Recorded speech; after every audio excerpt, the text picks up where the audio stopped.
What's up, guys? Going live at my computer, and I wanted to try and get some things cleared up for UCCNC and any of the users. Um, some of this stuff corresponds with mock also, um, so we'll go from there. But um, guys, give me a 1 in the comments if you can hear this and everything's nice and clear, or if I need to adjust my microphone. Um, let's see here. Go to comments. Check 1 2. Check 1 2. All right. Not getting any comments yet, but I wanted to go live, and I'm going to show you guys where to go to check to see if your USB drivers are up to date, if your framework is up to date, and it will also allow you to update your firmware on your UC100 setups. So I'm going to go ahead and share share screen. Let's see here. Okay.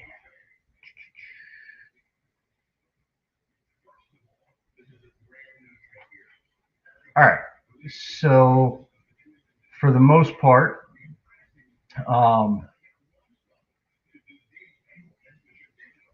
whenever you download UCCNC, you're going to need to go into the actual subdirectory.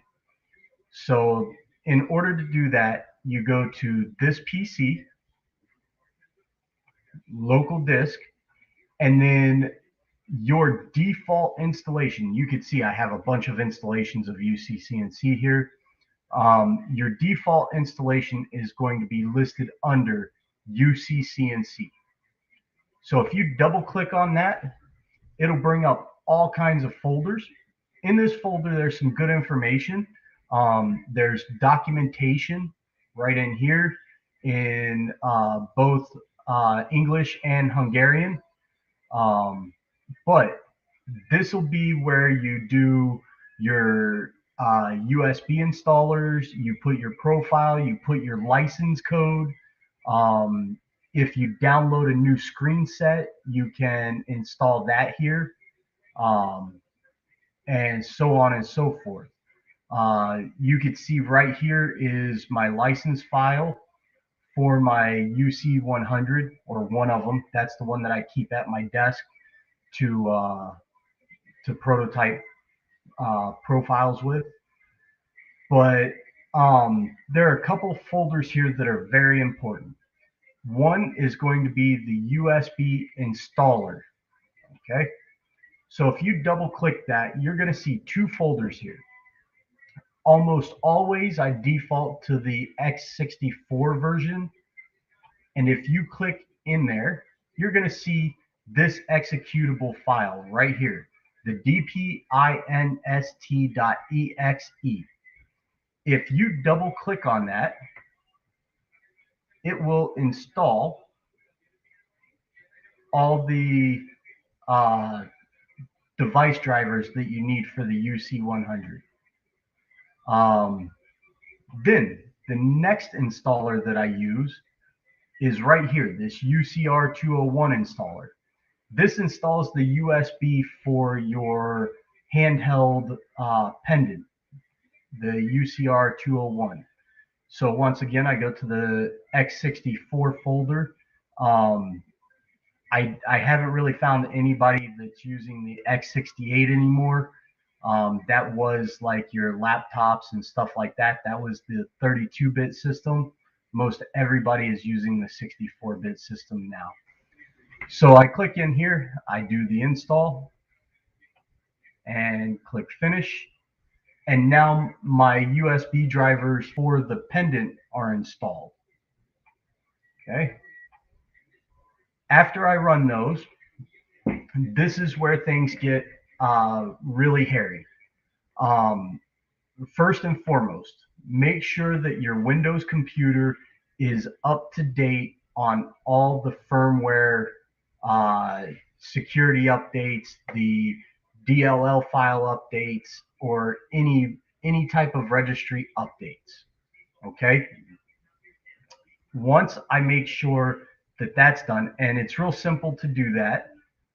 If you click on your system here and you go to settings, it'll bring up a systems notification, devices, phones, and if you scroll all the way down, you'll actually see Windows Update.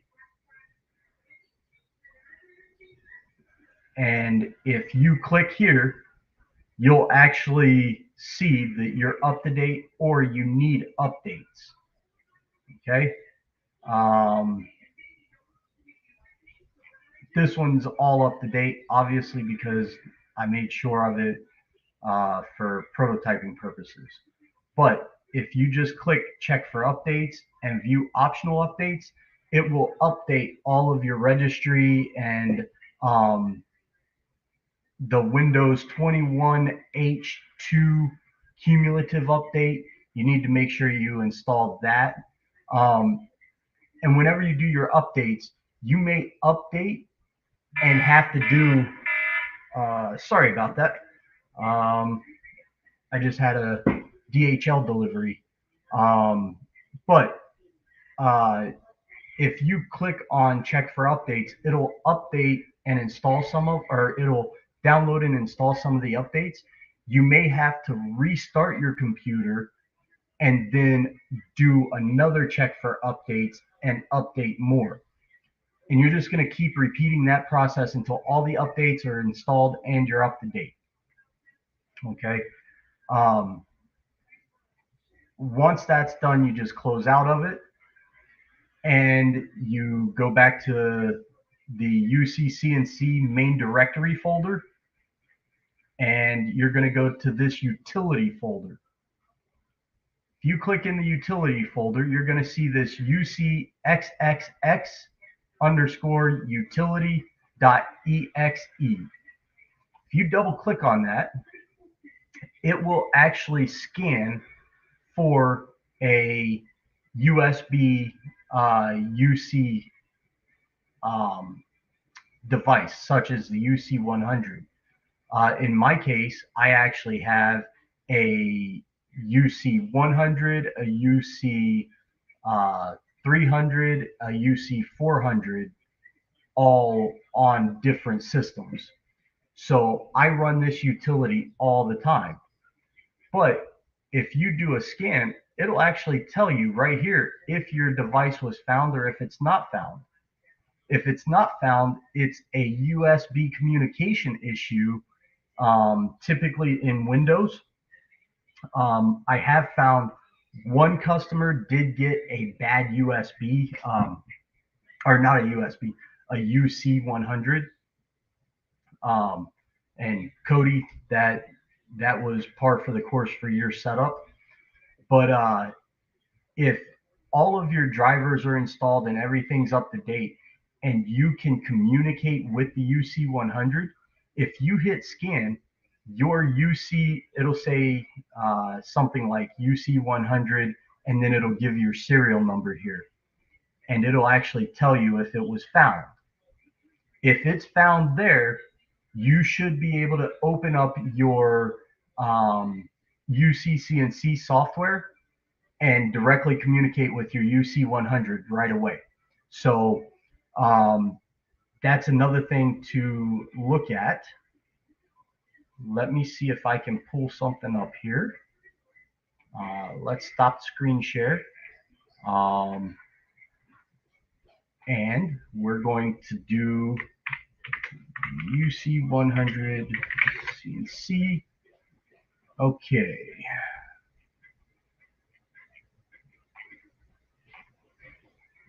Let's take a look at images.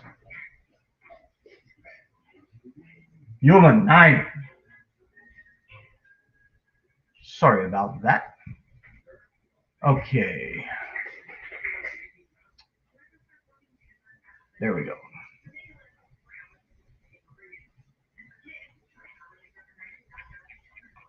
All right. I'm gonna save this image, and you guys will have to excuse me. I'm doing this on the fly. I just spoke with a customer who wanted to share some information with me that he didn't quite understand from his training.